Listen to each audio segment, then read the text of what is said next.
L'homme que nous allons vous présenter aujourd'hui se déclarait lui-même comme sans cœur et comme étant la définition d'un démon. Theodore Robert Cowell, dit Ted Bundy ou encore Lady Killer, est né le 24 novembre 1946 à Birmingham, dans le Vermont, aux États-Unis. Il étudie la psychologie puis le droit dans le but de devenir avocat, mais il n'excelle pas. Il se lance aussi dans la politique. On ne sait pas quand il a réellement commencé à agir. Approximativement, il aurait commis son premier crime dans les années 1970. Au cours de ces années, il assassine de nombreuses étudiantes. Durant cette période, Ted Bundy travailla au ministère des services d'urgence de l'État de Washington, une agence gouvernementale impliquée dans la recherche des femmes disparues. Il y rencontre et fréquente Carol Ann Boone, une mère de 2 enfants, divorcée à 2 reprises et qui 6 ans plus tard jouera un rôle important dans la phase finale de sa vie. Il est caractérisé comme un homme sadique qui prenait plaisir dans la douleur et le contrôle qu'il avait sur ses victimes. La série de meurtres s'enchaîne au début des années 70 où plus d'une vingtaine de jeunes femmes sont retrouvées assassinées de la même manière. Il se servait de son charme pour approcher des femmes afin de commettre des meurtres et viols, mais aussi enlèvements, décapitations et actes nécrophiles sur les dépouilles de ses victimes. À Pensacola, en Floride, le 15 février 1978, Ted Bundy est arrêté après 2 évasions. Dans un premier temps, il nie son identité, pour ensuite la reconnaître. Durant son procès, il assura sa défense lui-même grâce à ses études de droit et l'aide de ses 5 avocats. Pour éviter à Ted Bundy la peine de prison, l'un de ses avocats veut conclure un marché. Le 1er juin 1979, première audience du procès de Ted Bundy pour double meurtre. La première fois qu'un procès avait été autant couvert par les médias. Lors du déroulement de son procès, il refuse le marché qui était de se déclarer coupable pour éviter la peine de mort. Il l'avait pourtant précédemment accepté. Il déclare que ses avocats sont incompétents, fait une requête pour l'échanger auprès du juge. Cette requête sera refusée.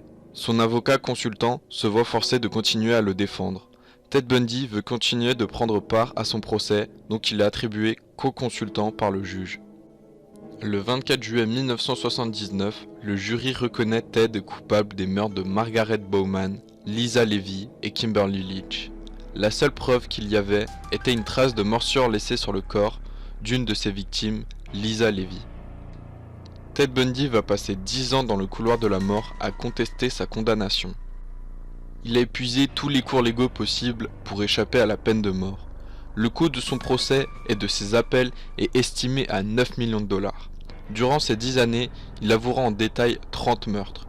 Il va les divulguer petit à petit pour tenter de gagner du temps. Il espérait obtenir un nouveau sursis à son exécution en donnant des informations sur des meurtres non élucidés. Mais ce n'était que des aveux incomplets. Il n'a pas voulu donner de nom.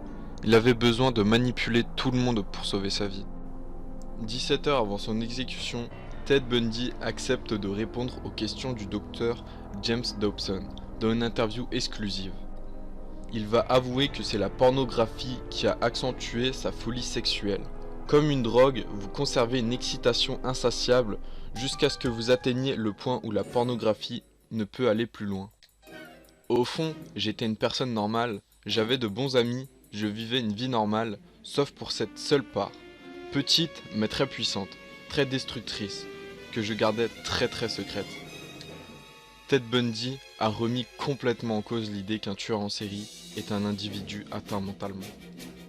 Le 24 janvier 1989, à 7h16, à l'âge de 42 ans, Ted Bundy est exécuté sur la chaise électrique à la prison de Rayford en Floride.